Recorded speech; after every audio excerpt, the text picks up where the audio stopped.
Hello friends, welcome to Reno's Englishpedia. Today I'm going to do something completely different. That is, I'm going to start a revision series in which I will be posting 2 topics daily, maybe 2 chapters or maybe 1 chapter and a poem. The best part about this video series is going to be that they are going to be classroom transactions where actual involvement of the students can be heard. Maybe some parts of it will not be audible as the children do not have a microphone, but their queries are going to be repeated by me so you can understand them very well. Hanji Beta ji, today we are going to do the chapter The Interview. It is written by Christopher Sylvester. Interview 2 parts में divided है.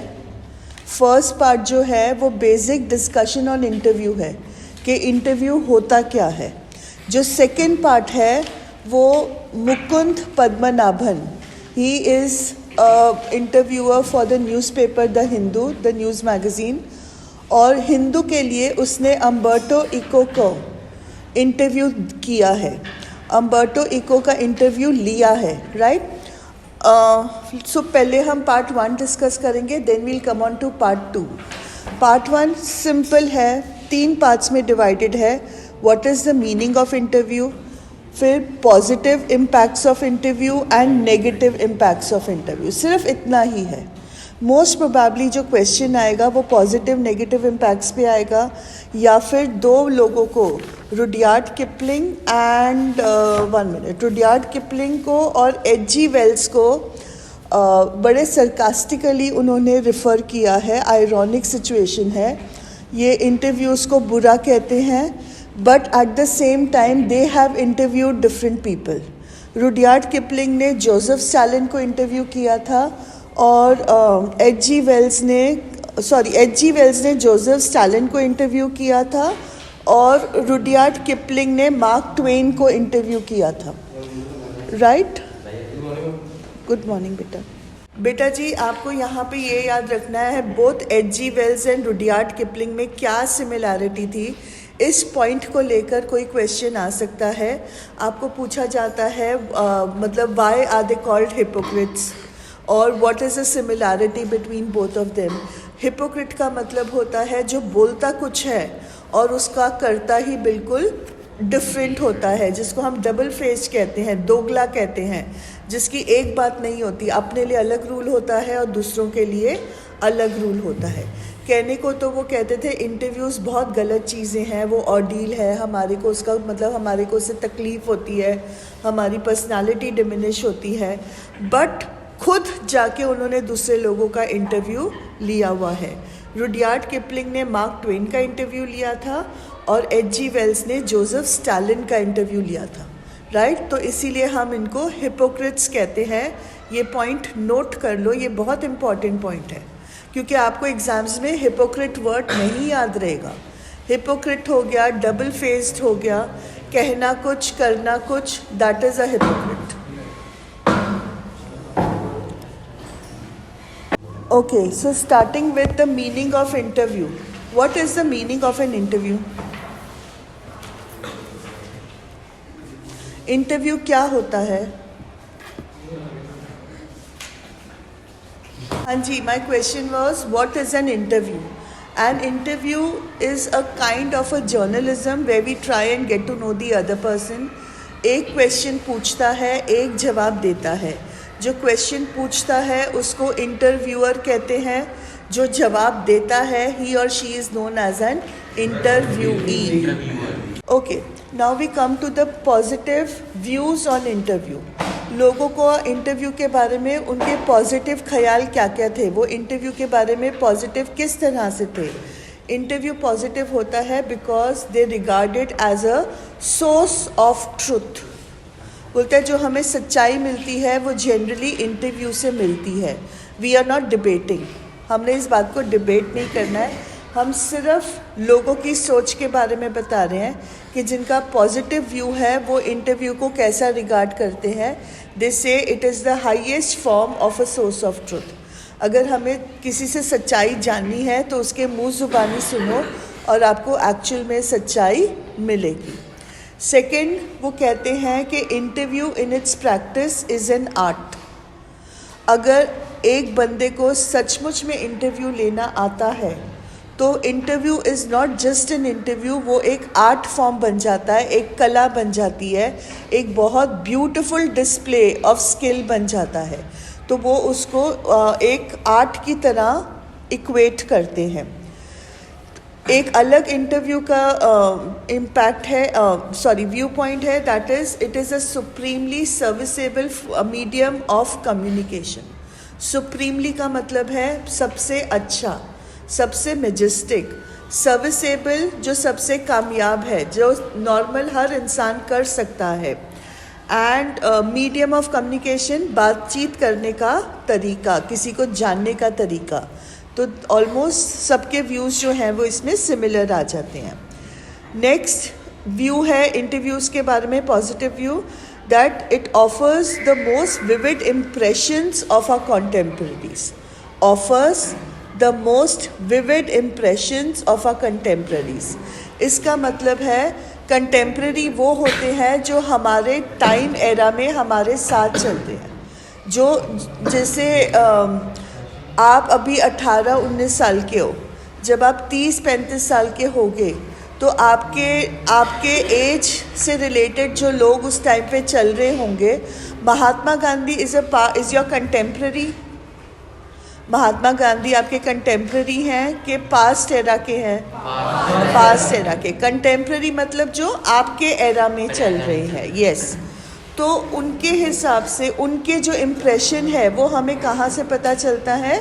Through interviews. Suppose अगर मैं आपके level पे आके बात करूँ, suppose you want to know about Ranbir Kapoor और कैटरीना कैफ और निक जॉनस और व्हाटएवर, तो उनके बारे में आपको कैसे पता चलेगा कि उनके लाइक्स और डिसलाइक्स क्या है? Through the interviews that they give, right. तो इसके कारण हमें बोला जाता है कि हमारे कंटेम्पररीज़ के बारे में जो हमारा इम्प्रेशन बनता है, विविड इम्प्रेशन मतलब उनकी जो छाप हमारे दिमाग में आती है वो इंटरव्यूज़ के कारण ही आती है। And then Denis Brian, right, उसके हिसाब से वो कहता है कि interviewer holds a position of unprecedented power and influence. एक ही बंदे का नाम मेंशन हुआ है पॉजिटिव इंटरव्यूज़ में, his name is Denis Brian. ये नाम नोट डाउन कर लो, क्योंकि पॉजिटिव इम्पैक्ट में वैलिडेट करने के लिए आपको ये नाम लिखना पड़ेगा कि हाँ वाकई किसी बंदे का नाम लेकर उसने ये बात कही गई है, राइट। बाकी किसी बंदे का नाम नहीं है, सिर्फ डेनिस ब्रायन का नाम है, DENIS, डेनिस ब्रायन, BRIAN। उसने बोला है इंटरव्यूअर की जो पोजीशन होती है वो अनप्रेसिडेंटेड पावर की होती है। अनप्रेसिडेंटेड का मतलब होता है very different from the normal. एक नॉर्मल इंसान की जो पावर होती है उससे कहीं ज़्यादा पावर जो होती है वो इंटरव्यूअर की होती है, और उसका जो इन्फ्लुएंस मासेस पे होता है वो भी अनप्रेसिडेंटेड होता है, वो भी एबनॉर्मल लेवल पे उसका पावर और इन्फ्लुएंस लोगों पर पड़ता है। क्या हम इस बात से एग्री करते हैं कि इंटरव्यूअर कहीं ना कहीं हमारे दिमाग में एक इम्पैक्ट छोड़ के जाता है? अगर हम राहुल गांधी को बुद्धू मानते हैं तो क्यों मानते हैं? Because of what is being written in the press, right. उसको पप्पू नाम दिया गया है तो हम इस चीज़ पे क्यों मानते हैं? हमें नहीं पता ना, हमने उसके साथ इंटरेक्ट किया है नहीं। हमारा इम्प्रेशन कैसे पड़ा है? Because of whatever we read on social media. हमारा इम्प्रेशन नहीं है, हो सकता है वो रियलिटी में ऐसा हो भी ना, बट पॉलिटिकल पावर्स कर रही हैं, कोई वो खुद कर रहे हैं, हमें नहीं पता। हमारा एक इम्प्रेशन पड़ गया है that he does not have much common sense, and that is only because of what we are reading in the social media. मतलब जो सोशल मीडिया है, जो इंटरव्यू है, वो हम चाहें या ना चाहें कहीं ना कहीं हमारे दिमाग को, हमारे मन को इम्पैक्ट कर देता है। कई बार गलत चीज़ों को सही दिखाई जाती हैं और कई बार सही चीज़ों को इतना घुमा फिरा के गलत दिखाया जाता है कि हम उसको सच मान लेते हैं। सो इसीलिए डेनिस ब्रायन कहते हैं कि interviewer holds an unprecedented position, unprecedented power and influence, उसके पास हद से ज़्यादा भी पावर होती है और हद से ज़्यादा कैपेसिटी होती है लोगों को इन्फ्लुएंस करने की. So these are the positive views on interview. अब जब हम इंटरव्यू के नेगेटिव व्यूज़ की बात करते हैं, there are many people who have quoted, बहुत नाम कोट हुए हैं. That means that people are more negative about interviews as compared to being positive. ज़्यादातर जो लोग इंटरव्यूईज होते हैं, जिनका इंटरव्यू होता है, वो इस चीज़ से घबराते हैं. जो इंटरव्यू लेता है उसको घबराने की ज़रूरत नहीं होती, क्योंकि उसकी ज़िंदगी बाहर नहीं आ रही होती. जो इंटरव्यूई होता है उसकी अगर अच्छी बातें बाहर आती हैं तो उसकी लाइफ की नेगेटिव बातें भी बाहर आती हैं, तो that creates a negative impression on the mind. यहाँ तक सबको समझ में आ गया है? कोई क्वेश्चन है किसी का? Okay. So the first negative view is that it is an unwarranted intrusion into our lifes. Unwarranted intrusion का मतलब है ज़बरदस्ती किसी की लाइफ में घुसना. कोई इंटरव्यू नहीं देना चाहता है, ये जो ज़बरदस्ती किसी की ज़िंदगी में दखल देना होता है, ये हमारी पर्सनालिटी को क्या करता है? कम करता है, डिमिनिश करता है. एक अनवारंटेड इंट्रूजन है जो हमारी पर्सनालिटी को डिमिनिश मतलब धीरे धीरे कम करते जाना. हमारी पर्सनालिटी की जो स्पार्कल है वो धीरे धीरे कम हो जाती है. येस और नो? कोई अच्छा हो बट उसके बारे में कुछ हमें पता चल जाए नेगेटिव बात, तो हम धीरे धीरे उसको नेगेटिव मानना शुरू कर देते हैं. Nitin is speaking from personal experience. Okay. Then there are some primitive cultures. Primitive cultures होता है मतलब जिनमें डेवलपमेंट नहीं आई है, जो अभी भी पुराने रीति रिवाजों में जी रहे हैं, या फिर जो बैकवर्ड एरियाज़ में हैं, या फिर जो ट्राइबल लोग हैं, उन लोगों में बिलीव किया जाता है कि अगर आप किसी की फ़ोटोग्राफिक पोर्ट्रेट लो तो आप उसकी सोल को चुरा लेते हो. अगर आपने उसका फ़ोटोग्राफिक पोर्ट्रेट बनाया या उसके बारे में कुछ लिखा, तो आप उसकी जो अंतरात्मा, जो उसकी सोल है, आप उसको चुरा कर ले जाते हो.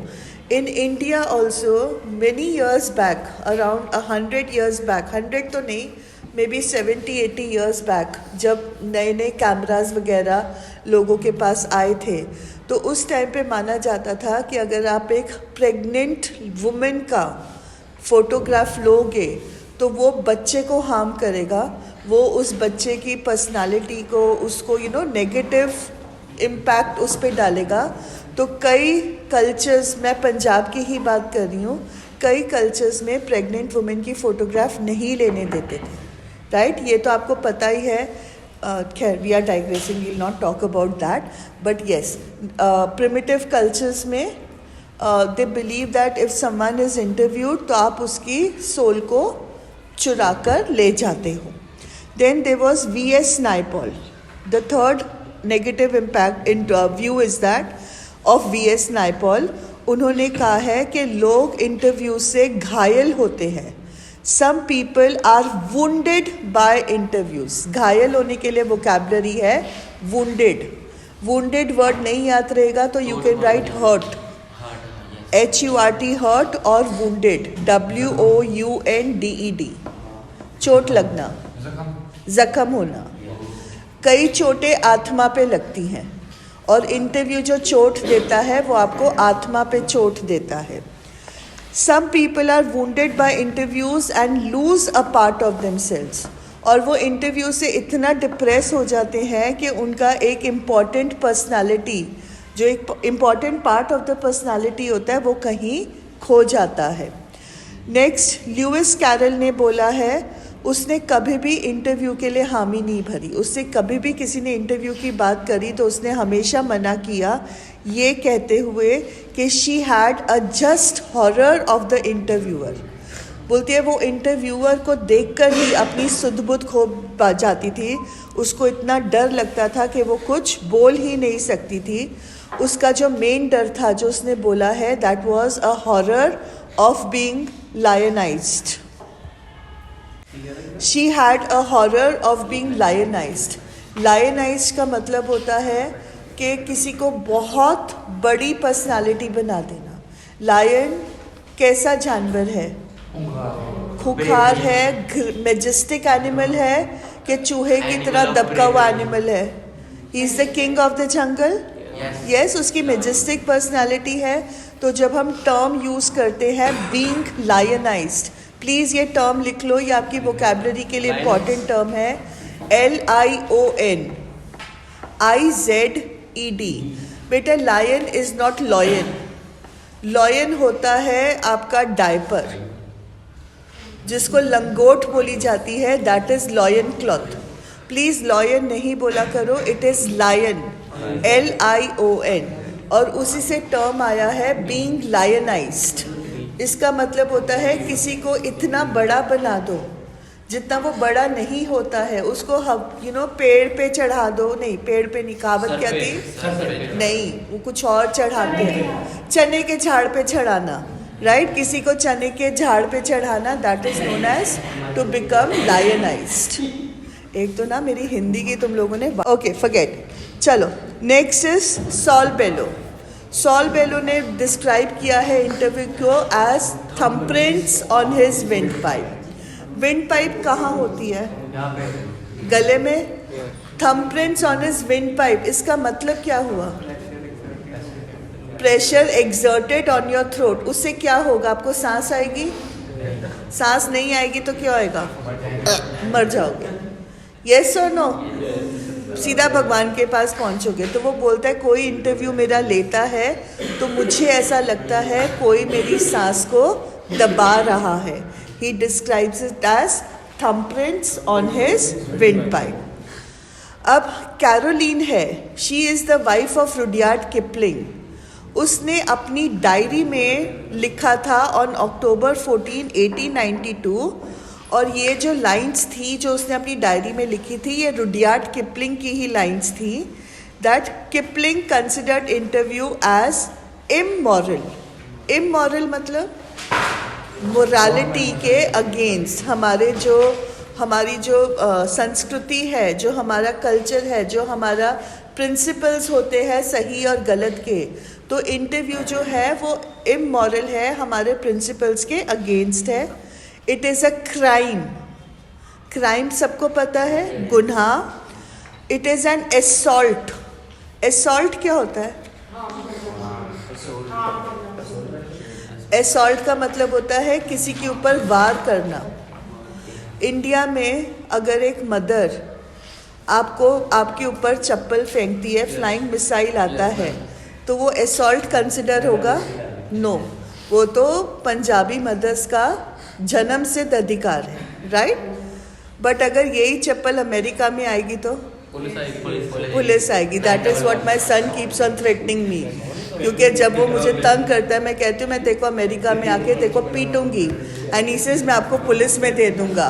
इधर आपने मुझे थ्रेटन भी किया तो आप अरेस्ट हो जाओगे, राइट? बट पंजाबी मदर्स के लिए कोई थ्रेटनिंग नहीं चलती, अमेरिका भी काम नहीं करेगा। जब फ्लाइंग मिसाइल आएगी तो 12th के बच्चे भी सुधर जाएंगे, वो गाय बन जाएंगे, वो गाय से गाय बन जाएंगे, कूल ड्यूड से। Okay, he considered it as immoral, a crime and assault that merits punishment.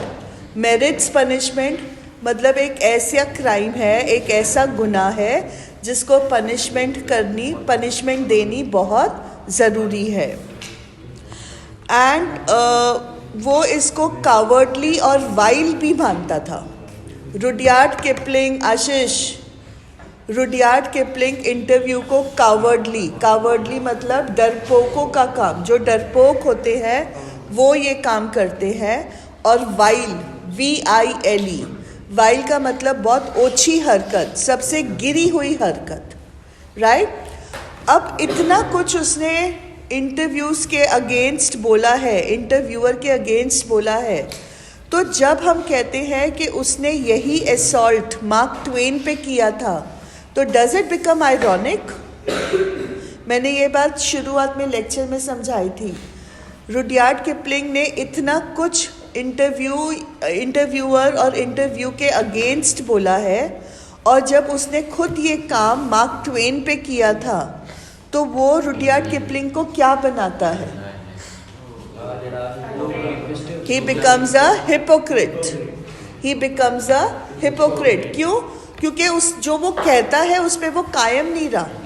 Interview जब खुद के ऊपर बात आई इंटरव्यू देने की तो ये तो गलत काम है, इसको तो पनिश करना चाहिए. और खुद ने जाके किसी और का इंटरव्यू ले लिया तो दैट इज ओके. तो इसीलिए हम रुडयार्ड किपलिंग को हिपोक्रेट बोलते हैं या इस सिचुएशन को आयरॉनिक सिचुएशन बोलते हैं. आयरॉनिक सिचुएशन से भी रिलेटेड इस पे क्वेश्चन आ सकता है. Same was with H G. Wells. H G. Wells की आपने कोई कहानी पढ़ी आज तक? थप्पड़ लगाऊंगी. 10th स्टैंडर्ड में इनविजिबल मैन नहीं पढ़ी थी, फुटप्रिंट्स विदाउट फीट? हाँ, हमने 10th में एग्जाम्स कहाँ दिए थे, हम तो कोरोना में ऐसे ही पास होके आए थे. हाँ, तो जो मर्जी स्कूल था, फुटप्रिंट्स विदाउट फीट तो था. ICSE में था, then I can't say, but CBSE में 10th स्टैंडर्ड में आपको चैप्टर था. प्लीज बस इनफ बॉयज. 10th स्टैंडर्ड में चैप्टर था footprints without feet. That was a kind of a changed version of the novel the invisible man जो H.G. Wales ने लिखा हुआ है. राइट. सो H.G. वेल्स ने भी इंटरव्यू को एक ऑर्डील बोला है. ओके. अगेन वो खुद भी एक हिपोक्रेट थे. बाय, मैंने शुरुआत में बताया था. H.G. वेल्स ने किसको इंटरव्यू किया था? जल्दी बताओ. पता नहीं, इतना कुछ बोलती हूँ ना बट कुछ याद नहीं रहता. H.G. वेल्स ने वेरी गुड. H.G. वेल्स भी एक हिपोक्रेट था. वो कहता था इंटरव्यूज़ गलत होते हैं, इंटरव्यूअर गलत होता है, बट खुद उसने जाके जोसेफ स्टालिन का इंटरव्यू किया था. JOSEPH, Joseph Stalin, STALIN. Clear? तो इसीलिए वो भी एक हिपोक्रेट है और उसके लिए भी ये टर्म यूज़ हो सकता है कि आयरॉनिक सिचुएशन है. Not only Joseph Stalin but otherwise also he was a fairly frequent interviewer. उसने और बहुत लोगों के इंटरव्यूज़ लिए हैं, but Joseph Stalin was the most famous one जो सब जिसके बारे में जानते हैं. So this is part 1. Any questions? Do you have want to ask me any questions related to part 1? Okay, so now we come to part 2, boys. Now we come to part 2, which is Umberto Eco's interview by Mukund Padmanabhan for the Hindu, right? अब Umberto Eco कौन है?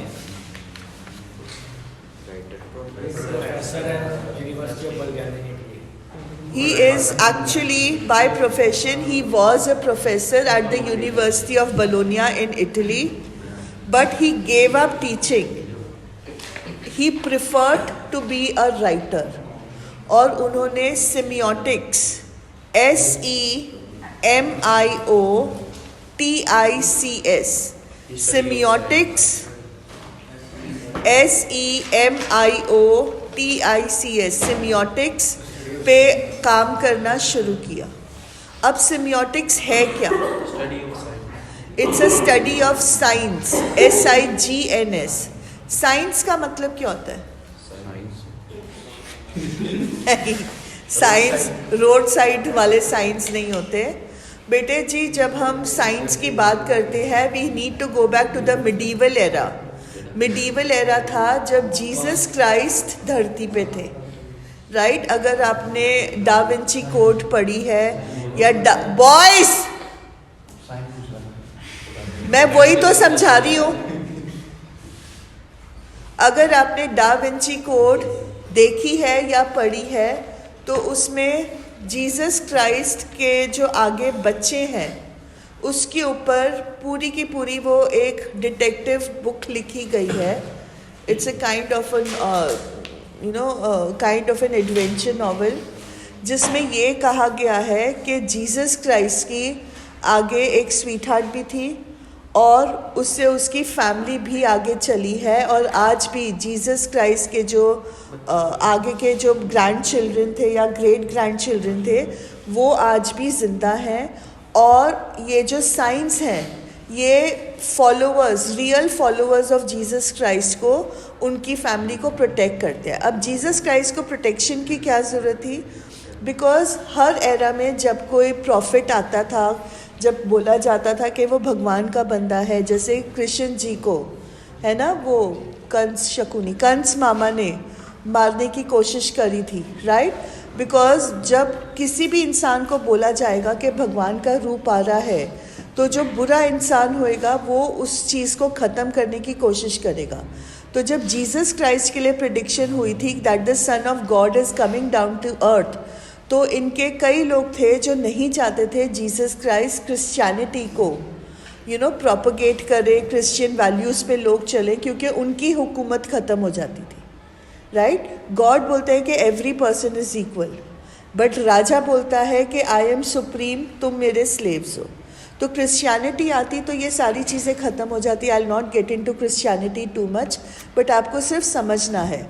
आपको पता है Jesus Christ को crucify किया गया था, मारा गया था, और उनकी कोशिश थी कि उनके जितने फॉलोअर्स हैं उन सबको मार दिया जाए।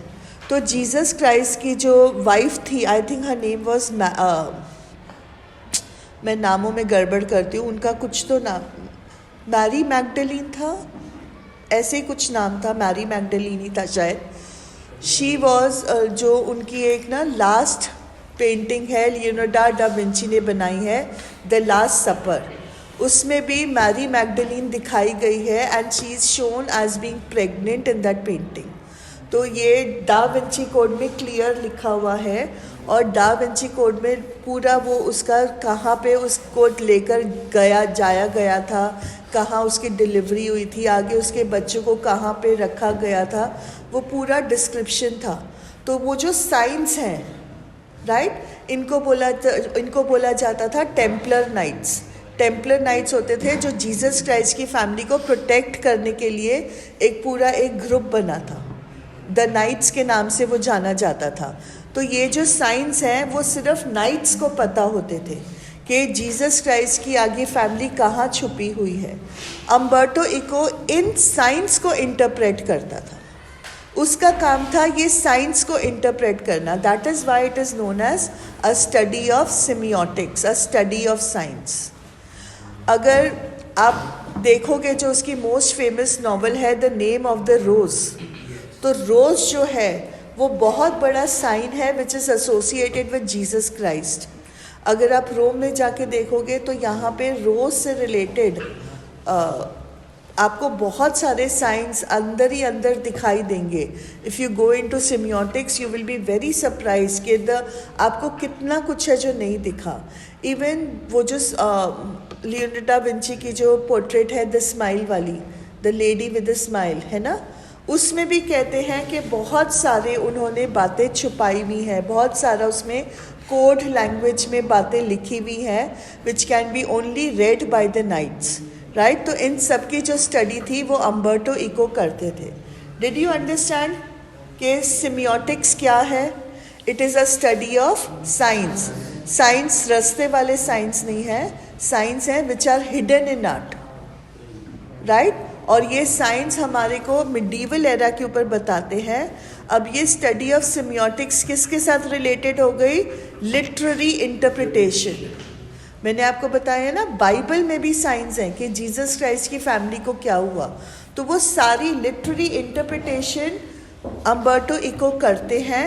Along with that medieval aesthetics, medieval मतलब medieval era, right, Jesus Christ का एरा, और एस्थेटिक्स मतलब होता है उस टाइम की आर्ट, उस टाइम की सोच, उस टाइम की ब्यूटीफुल बातें, उन सब में सिमियोटिक्स जुड़ा हुआ है, उन सब में साइंस दिए हुए हैं। So is he working on different things और is it the same thing? अगर हम बोलते हैं he love to study semiotics, he wrote on semiotics, तो वो अलग अलग चीज़ें कर रहे थे कि एक ही चीज़ें कर रहे थे? Why have I lost you all? आप सब खो क्यों गए हो, इतना डिस्ट्रैक्टेड क्यों हो? आपको ये पॉइंट नहीं समझ में आ रहा है? Is it confusing you? Have I gone into too much of details? Okay, आप भूल जाओ, आप सिर्फ इतना याद करो कि he was into study of semiotics. Semiotics होता है साइंस, राइट? ये साइंस लिटरेचर में छुपे हुए सिंबल्स कह लो, राइट? उससे ज़्यादा आपको सोचने की ज़रूरत नहीं है. लिटरेचर में छुपे हुए सिंबल्स. लिटरेचर कौन सा? मिडीवल एरा का. क्लियर? बस आपको इतना ही याद रखना है, ज़्यादा गहराई में मत जाओ अगर आप कंफ्यूज हो रहे हो. सिमियोटिक्स वर्ड ज़रूर याद रखना है. अगर आप अम्बर्टो इको के बारे में लिख रहे हो तो आपको सिमियोटिक्स वर्ड ज़रूर याद रखना है. इसको जैसे मर्जी हाईलाइट कर लो, बट ये वर्ड आपने याद रखना है. ओके, अब अम्बर्टो इको ने 40 स्कॉलरली वर्क्स लिखे हैं, बट उनको स्टारडम कब मिली? When did he become famous? When he wrote the novel The Name of the Rose. Okay. और ये वाली किताब ने it sold more than 10 million copies. और अम्बर्टो इको खुद को कैसे डिस्क्राइब करते हैं? As a professor who wrote only on Sundays. मतलब हम संडे को कौन सा काम करते हैं? हम संडे को ऑफिशियल वर्क नहीं करते. हम संडे को काम करते हैं जो हमारे मनपसंद काम होता है, जो हमारी हॉबी होती है, राइट? हम संडे को गेम्स खेलने जाते हैं, या संडे को हम टीवी देख के रिलैक्स करते हैं, या हम नॉवेल्स पढ़ते हैं. बट अम्बर्टो इको के लिए संडे को वो नॉवेल्स लिखते थे. तो वो वीकडेज पे क्या करते थे? वो अपने एकेडमिक स्कॉलरली वर्क्स लिखते थे, right? Semiotics is a very intricate subject. उसके ऊपर जो मतलब जो लिटरेचर होता है, जो एकेडमिक लिटरेचर होता है, वो मंडे टू सैटरडे उस टॉपिक पे लिखते थे. बट संडे को he would write a novel. That means writing novels was his hobby. Umberto Eco के लिए वेरी वेरी इंपॉर्टेंट लिख देना, he hated to be considered a novelist. उनको बिल्कुल नहीं पसंद था कोई उनको नॉवलिस्ट बोले. वो अपने आप को प्रोफेसर मानते थे. कैसा professor? An academic professor, right? Who preferred to write on academic community, to be related to the academic community. उनके लिए नॉवेल्स लिखना सिर्फ एक हॉबी था. बट अगर उनको कोई नॉवलिस्ट बोले तो उनको ये बात बिल्कुल भी पसंद नहीं थी. उनको अपने आप को एकेडमिक स्कॉलर कहलाना ज़्यादा पसंद था. अब अम्बर्टो इको की एक बहुत ख़ास बात है, बहुत अच्छी बात है कि वो दूसरों के मुकाबले ज़्यादा काम कर लेते हैं. Do you agree with this or not? हाँ जी, there is a very significant point of Umberto Eco. उनके लिए कहा जाता है कि he has done a lot of work in the space of very less time. बड़े थोड़े समय में उन्होंने बहुत ज़्यादा काम किया हुआ है. बहुत ज़्यादा काम उन्होंने क्या किया है? He has written 40 scholarly works and he has written 5 novels, out of which one novel, The Name of the Rose, was very famous. 40 scholarly works लिखे हैं, 5 नॉवल लिखे हैं, और उनमें से एक novel the name of the rose वो बहुत ही ज़्यादा फेमस हुआ था. तो अक्सर अम्बर्टो इको से पूछा जाता है कि आप इतना सारा काम कैसे कर लेते हो. अम्बर्टो इको इसके 2 रीज़न्स बताते हैं, राइट? फर्स्ट रीज़न है, वो बोलता है कि मैं बहुत अलग अलग काम नहीं करता हूँ, मैं एक ही काम करता हूँ. उनका इंटरेस्ट किस टॉपिक में है? नहीं, राइटिंग में तो है, बट राइटिंग में किस टॉपिक पे लिखना पसंद करते हैं? अभी मैंने वर्ड दिया था, बोला था सेमियोटिक्स. बेटा, जब तक मुंह से ये वर्ड 5-6 बार नहीं बोलोगे आपकी वोकैबुलरी में नहीं आएगा. बार बार इस वर्ड को अपने मुंह से बोलो, तभी आपको ये आपकी वोकैबुलरी में ऐड होएगा, राइट? सेमियोटिक्स पे वो सारी राइटिंग करते थे, चाहे वो स्कॉलरली वर्क्स थे या वो उनके नॉवल थे.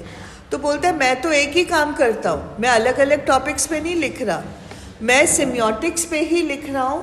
वो तो आपको लगता है कि मैं अलग अलग काम कर रहा हूँ, जबकि जो मैं काम कर रहा हूँ वो एक ही काम है. So one reason is he believes that he is writing on the same topic, तो उनको ज़्यादा मुश्किल नहीं आती. वो जो भी लिखते हैं वो सिमियोटिक से रिलेटेड होता है. बेटा जी मैं खुद, नितिन मैं अभी आपको क्लास के बाहर निकाल दूंगी, बस हो गया. मैं बार बार सिमियोटिक्स वर्ड बोल रही हूँ ताकि कि आपके कानों में ये आवाज़ पड़े और आपके लिए ये वर्ड फेमिलियर हो जाए, ताकि कि आप एग्ज़ाम्स में ना भूलो. बट मैं कर रही हूँ, ये आधा अधूरा काम है जब तक आप अपने मन में बार बार ये वर्ड को रिपीट नहीं करोगे. वो बोलते हैं मैं सिमियोटिक्स पे ही लिखता हूँ, आपको लगता है कि मैं अलग अलग टॉपिक्स पे लिख रहा हूँ, बट अगर आप उसकी गहराई में जाओगे तो it is only one topic, that is semiotics. अगर आप अलग अलग टॉपिक पे लिखते हो तो आपको अलग अलग रिसर्च करना पड़ता है. But because he is only writing on one topic semiotics, तो उससे रिलेटेड उनको सारी इन्फॉर्मेशन होती है, तो ज़्यादा रिसर्च करने की ज़रूरत नहीं होती. सेकेंड रीज़न जो वो बताते हैं to be able to write so much is the word interstices. ये लिख लो word, INTERSTICES. I am repeating, inter, INTER, sty, STI, sty, cis, CES. Interstices का मतलब है blank spaces. Blank spaces का मतलब होता है wasted time. For example, कितने बच्चे हैं जो घर से स्कूल आते हुए कोई टॉपिक को अपने मन में रिवाइज करते हुए आते हैं? अगर आप कर रहे हो तो you are using the blank spaces in your life. कितने बच्चे हैं जो रैंप पे आते आते कोई ना कोई टॉपिक, छोटे बच्चे होते हैं वो ड्रिलिंग करते हुए आते हैं, टेबल्स की ड्रिलिंग, स्पेलिंग्स की ड्रिलिंग. बड़े बच्चे होते हैं कोई इकोनॉमिक्स का कंसेप्ट, कोई पॉलिटिकल साइंस के बारे में, कोई इंग्लिश के चैप्टर की समरी. जो भी चीज़ है, अगर आप उस ब्लैंक स्पेस को यूज़ कर रहे हो, जब आप उस टाइम पे कोई और काम नहीं कर सकते बट आप अपने मन में कोई और काम कर लेते हो, तो आप अपने ब्लैंक स्पेसेस को यूज़ कर रहे हो. अम्बर्टो इको कहते थे कि हमारी लाइफ में इतने ज़्यादा एम्प्टी स्पेसेस हैं कि अगर हम इन एम्प्टी स्पेसेस को यूज़ करेंगे तो हम जो काम कर रहे हैं उससे कहीं ज़्यादा, मैनी टाइम्स ज़्यादा हम काम अचीव कर सकते हैं. उन्होंने खुद का एग्जाम्पल दिया था. अब ना हम ग्राउंड फ्लोर बोलते हैं, बट बाहर यूरोपियन कंट्रीज़ में ग्राउंड फ्लोर को फर्स्ट फ्लोर बोला जाता है.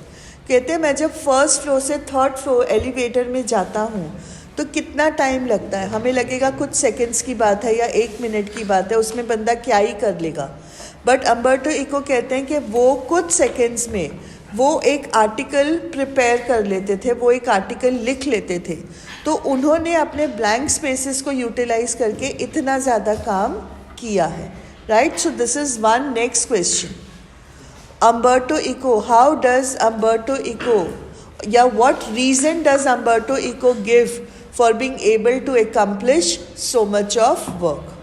इतना ज़्यादा काम वो एकम्प्लिश कैसे कर सकते हैं? तो उसके उन्होंने 2 कारण बताए हैं. एक तो वो एक ही टॉपिक पे लिख रहे हैं तो उनके लिए वो बहुत ज़्यादा काम नहीं है, he is working on the same thing. And second is the use of interstices और ब्लैंक स्पेसेस. राइट, समझ में आ गई ये बात? ओके, सो आफ्टर दिस, हाँ जी बेटा जी, what happened? Okay, now let's talk about the name of the rose. Name of the rose क्या है? It's a detective story. ये मेटाफिज़िक्स से रिलेटेड है, थियोलॉजी से रिलेटेड है एंड मिडीवल हिस्ट्री. अब जब आप अपनी बुक में ये तीनों टर्म्स पढ़ोगे तो आप घबरा जाओगे कि ये क्या चीज़ें हैं. थियोलॉजी होता है religion, Jesus Christ, Christianity, religion correlate हो गया, वो एक ही टॉपिक है, semiotics. Right, next he uses the term medieval history. Medieval history किसकी हिस्ट्री है? जीसस क्राइस्ट की हिस्ट्री है. मेटाफिजिक्स है जिसको हम बोलते हैं पैरानॉर्मल, मिरेकल्स. हमारे में कहा जाता है कि साईं बाबा जी पानी के ऊपर चले, उन्होंने पानी से दिए जलाए. है ना, ये बातें बोली जाती हैं, तो ये नॉर्मल इंसान कर सकता है कि it's a part of metaphysics. तो ये सारी बातें जीसस क्राइस्ट की, मतलब जीसस क्राइस्ट से रिलेटेड है, मिडीवल एरा से रिलेटेड है, it is related to semiotics. मैंने आपको बताया ना, सिमियोटिक्स, जीसस क्राइस्ट, क्रिश्चियनिटी, ये सब एक ही टॉपिक है। जीसस क्राइस्ट पे ही ये सारी रिसर्च चल रही है साइंस की। इटली वॉज द प्लेस जहाँ से क्रिश्चियनिटी ने उत्पन्न हुआ था, जहाँ पे जीसस क्राइस्ट को एसोसिएट किया जाता है, तो वहीं पर सारा कुछ उनका है। जैसे हम हिमाचल में शिव जी का कहते हैं, है ना, शिव जी में सारा हिमाचल है। गुजरात में हम कहते हैं कृष्ण जी का है, द्वारका, भेड़ द्वारका, है ना, वो सारा मथुरा, वृंदावन, ये सब गुजरात के आसपास की जगहें हैं। मतलब गुजरात में कौन से देवी देवताओं को फॉलो किया जाता है, मैक्सिमम लोग वहाँ पे कृष्ण जी को फॉलो करेंगे। हिमाचल में, नेपाल में मैक्सिमम लोग किसको फॉलो करेंगे, शिव जी को, क्योंकि वो उनका एरिया था। समझ में आ रहा है मैं आपको क्या समझाने की कोशिश कर रही हूँ? साउथ में जाओगे तो वो रावण के भक्त हैं, क्योंकि वो रावण का एरिया माना जाता था, right? Yes, Ravan was a very good man, don't think he was the devil, he was a very good man. बस उनसे एक गलती हुई थी, right? Otherwise he was a very good man, a very charitable man, a very good warrior. बस उनसे एक गलती हुई थी जिन्होंने उनके सारे कर्मों को ख़त्म कर दिया था। जैसे अब आपसे एक गलती हो रही है जिसके कारण मैं कुछ बच्चों को थप्पड़ लगाऊंगी।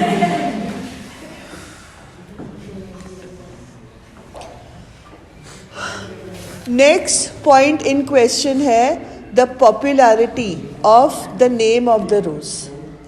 नेम ऑफ द रोज इतना पॉपुलर क्यों हुआ? Why did it sell 10 million copies, right?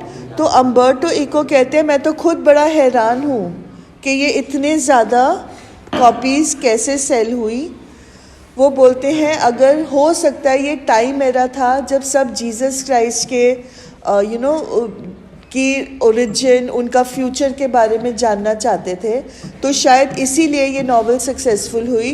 अगर ये नावल कुछ साल पहले आती या ये नावल कुछ साल बाद लिखी गई होती तो हो सकता है उसका इम्पैक्ट नहीं होता। हर एरा का एक अपना इंटरेस्ट होता है।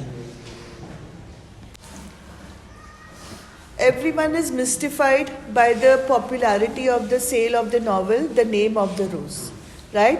उसके खुद का पब्लिशर ने एक्सपेक्ट किया था कि वो सिर्फ 3000 कॉपीज़ ही सेल होंगी।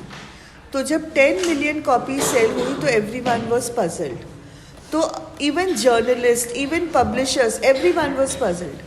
तो अम्बर्टो इको ने जवाब दिया, कहाँ 10 मिलियन कॉपीज़ कोई बहुत ज़्यादा सेल हुई है? आपको क्या लगता है 10 मिलियन कॉपीज़ ज़्यादा है या कम है? ज़्यादा है। वो बोलते हैं बिल्कुल भी ज़्यादा नहीं है। वो बोलते हैं दुनिया में कितने लोग हैं? 6 बिलियन पीपल है धरती पे। 6 बिलियन पीपल के हिसाब से अगर आप 10 मिलियन कॉपीज़ की बात कर रहे हो तो एवरेज कम हुई कि ज़्यादा हुई? 6 बिलियन लोगों में सिर्फ 10 मिलियन कॉपी सेल हुई है। 6 billion. Please pay attention. Gagan, Ashish, enough.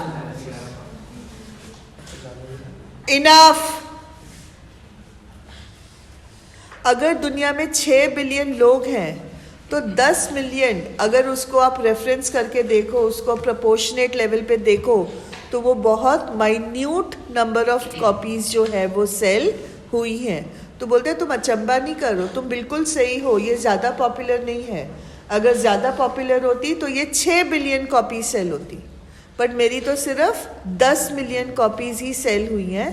तो don't think it is very popular, it is a very normal sale of books, right? तो अम्बर्टो इको को नहीं लगता है कि बहुत ज़्यादा कॉपीज सेल हुई हैं। हमें लगता है 10 मिलियन सुन के कि बहुत ज़्यादा कॉपीज़ हैं, बट वो बोलता है प्रपोर्शनेटली अगर आप दुनिया की पॉपुलेशन देखोगे कितनी है तो उसके हिसाब से ये बुक ज़्यादा पॉपुलर नहीं है। ये बात समझ में आ गई? ये अक्सर बच्चों को बात समझ में नहीं आती है और वो इस क्वेश्चन आंसर में अटरम शटरम लिख के आ जाते हैं, पूरा नॉनसेंस लिखते हैं, राइट? ये पर्सपेक्टिव है, आपकी सोच है। एक बंदे के लिए 10 मिलियन बहुत ज़्यादा होंगे, और एक बंदा जो 6 बिलियन को टारगेट कर रहा है तो उसके लिए 10 मिलियन बहुत कम है। समझ में आया मैं क्या कह रही हूँ? एक रिक्शा वाले के लिए अगर 10 लाख की बात करो कि अगर वो उसको बोला जाए आपने एक साल में 10 लाख रुपए कमाने हैं, तो वो एकदम हैरान परेशान हो जाएगा कि मैं रिक्शा चला के 10 लाख रुपए कहाँ से लाऊंगा, राइट? बट अगर आप अंबानी को बोलो कि 1 लाख में 10 लाख रुपए कमाने हैं, तो बोलेगा लो बैग में से, हाँ, राइट? पर्सपेक्टिव हो गया ना, किसकी कहाँ तक पहुँच है, वो उस हिसाब से उतने लेवल पर सोचता है। हमारे लिए 10 मिलियन कॉपीज़ बहुत बड़ा नंबर है, बट अम्बर्टो इको के लिए 10 मिलियन कॉपीज़ कोई बहुत बड़ा नंबर नहीं है। उसके बाद next very very very important question, Umberto Eco's style of writing. वो कैसे लिखते हैं, उनके लिखने का तरीका क्या है? उनका जो लिखने का तरीका है that is in a narrative form. वो अपने स्कॉलरली वर्क्स को भी नरेटिव फॉर्म में लिखते हैं। नरेटिव फॉर्म मतलब कहानी की तरह, कहानी की तरह। उनका जो लिखने का तरीका है that is playful and personal. 3 बातें लिख लो। Most important is in the form of a narrative, second is playful and third is personal. अब उन्होंने इसको आगे और भी ज़्यादा गहराई में समझाया है। बोलते हैं नॉर्मल कोई अपनी थीसिस लिखता है, प्लीज़ मेरे से पूछो, narrative, playful and personal. Style of writing क्या है? Narrative style, playful way, playful manner and in a personal manner. Personal touch होता है उनकी किताबों में, प्लेफुल मैनर होता है, and style of writing is narrative. एक होता है डिस्क्रिप्टिव। डिस्क्रिप्टिव होता है डिस्क्राइब करना, उनका डिस्क्राइब नहीं करते। जैसे कोई कहानी सुना रहा है, वो अपने स्कॉलरली वर्क्स को भी कहानी की तरह लिखते हैं। अब कहानी की तरह लिखने का मतलब क्या है ये समझाएं। नॉर्मल जो थीसीज होती हैं, जो डॉक्टरेट्स में हम लिखते हैं रिसर्च वर्क, उसमें हम मेथड, हम उस थीसिस पे कैसे आए, हम वो नहीं लिखते हैं, है ना? कोई भी आप एक्सपेरिमेंट करो तो उसमें बहुत ज़्यादा ट्रायल एंड एरर्स होते हैं। आप कोई काम करते हो, गलती होती है, फिर आप उसको सुधारते हो, फिर वो काम करते करते एक नई गलती हो जाती है, फिर आप उस नई गलती को सुधारते हो। येस और no? Your any kind of work you do is a blend of series and trials. आप बार बार एरर करते हो, बार बार नए तरीके से उसको ट्राई करते हो, फाइनली 10-15 बार करने के बाद आप उस चीज़ को परफेक्ट करते हो। येस और नो? तो बोलता है नॉर्मल जो लोग थीसिस लिखते हैं वो अपना फाइनल कंक्लूजन कि उनको ये बेस्ट तरीका मिला तो ये लिख लो, बस उतना ही उनके थीसिस में होता है। बट अम्बर्टो इको की थीसिस में क्या होता है, वो जो 10-15 बार उन्होंने ट्रायल और एरर किया है उसका भी पूरा डिस्क्रिप्शन होता है कि मैंने पहली बार किया तो मेरे से ये गलती हुई, तो मैंने इसको ऐसे नहीं इसको ऐसे किया, फिर मेरे से ये गलती हुई। That is how he is writing, right? तो बोलते हैं इसीलिए मेरा जो काम है वो प्लेफुल है, पर्सनल है, और मैं नरेटिव स्टाइल में लिखता हूँ। उनका first doctoral dissertation in Italy था, तो ये बात जो कही थी ये प्रोफेसर ने उनके लिए कही थी कि वो सिर्फ अपनी हाइपोथेसिस लिखते हैं, बट अम्बर्टो इको पूरी कहानी बताता है कि वो उस हाइपोथेसिस तक कैसे पहुंचा था। And last topic that we have to study in relation to Umberto Eco is why did he write a novel. अगर वो अपने आप को एकेडमिक कम्युनिटी से एसोसिएट करते हैं तो उन्होंने नॉवल लिखा ही क्यों? He could have just gone on with writing his scholarly works. Why did he write a novel? वो कहते हैं ना, I don't like to be called a novelist. मैं तो सिर्फ नॉवल संडेज को लिखता हूँ, ऐसा समझ में आना, मतलब I want others to identify me as a writer who writes novels on Sundays. तो उन्होंने नॉवल लिखा ही क्यों? तो बोलते हैं मेरे अंदर एक कीड़ा था, मुझे था कि मैं नॉवल लिख सकता हूँ और मैं अपनी लाइफ में इस दुख के साथ नहीं मरना चाहता था कि मैं ये काम कर सकता था और मैंने ये काम नहीं किया। Frustration, right? बहुत बातें होती है जो हम बिलीव कर सकते हैं कि हम कर सकते हैं और हमारे मम्मी पापा हमें नहीं करने देते। येस और नो? कोई साइंस की फील्ड में है बट उसको लगता है कि वो बेटर होता अगर वो ह्यूमैनिटीज़ की फील्ड में होता, बट मम्मी पापा ने ज़बरदस्ती उसको साइंस में डाला है, तो वो क्या होगा, वो फ्रस्ट्रेट होएगा। वो साइंस पढ़ तो रहा है बट उसको उसमें खुशी नहीं मिल रही है। रोलैंड बार्थ्स करके एक बंदा था, ही वॉज एन एसेइस्ट, वो एसेज लिखता था और उसको नॉवेल्स लिखने थे और वो बहुत ज़्यादा फ्रस्ट्रेशन में जिया था। अम्बर्टो इको ने रोलैंड बार्थ्स का ROLAND, रोलैंड बार्थ्स BARTHES, उसका एग्जाम्पल कोट करके बोला है कि मैं रोलैंड बार्थ्स की तरह फ्रस्ट्रेटेड राइटर नहीं कहलाना चाहता था। मुझे नॉवल लिखने की इच्छा हुई तो मैंने अपनी इच्छा को मारा नहीं, I wrote a novel. But for me novel writing is not a serious work, it is something of a hobby जो मैं सिर्फ संडे को करता हूँ। So that is why he wrote a novel. So with this, we are ending the chapter, right? Do you have any questions? No. कैसे धड़ाम धड़ाम धड़ाम किताबें बंद करते हो? Okay, I'm ending. With this, we come to the end of the video. I hope that you liked it. Please do not forget to like, share and subscribe to the channel, and remember to press the bell icon for further notifications. Thank you.